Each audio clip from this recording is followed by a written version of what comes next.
Good glorious morning, beloveds. So forgive me, I'm still in my jammies. But this is forgiveness part 2, and we're going to be talking about what forgiveness is.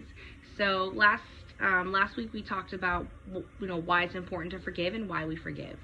But now we're going to talk about exactly what is forgiveness, because you can't really forgive someone without knowing exactly what forgiveness is.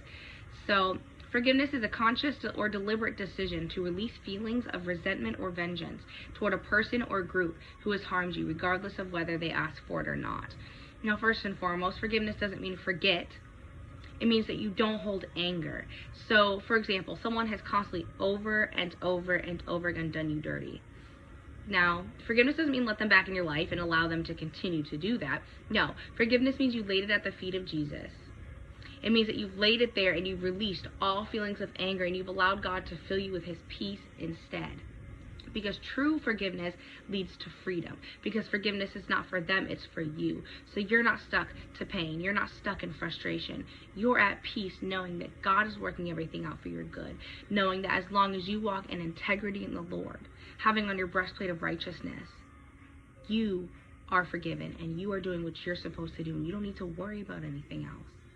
If someone does you dirty, don't hold on to that, because none of that's going to matter in the end.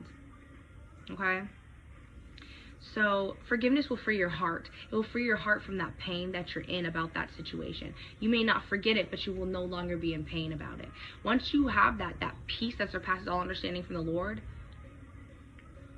the enemy cannot stop you. Okay? Forgiveness is not an easy thing to do. It's not as cut and dry as, okay, God, I want to forgive this person, I forgive. It's not that simple. Sometimes it takes a lot of prayer. Sometimes it takes you talking to God consistently. Sometimes it even takes removing someone out of your life. Sometimes not. Every situation is different. But know that God's in control and know that God's got you covered. So when you receive God's grace and forgiveness, it's easier for you to forgive other people, because whatever it is that happened, you have to forgive yourself and you have to forgive other people. Forgiveness begins within. So whatever it is that you have unforgiveness about, whether it's that same situation or a different situation within yourself, once you forgive yourself, you are then able to forgive other people, because God has already forgiven you. Remember, give grace to yourself because God gives you grace. This walk is not meant to be easy, but it is more than worth it. And Jesus, through Jesus, all things are possible.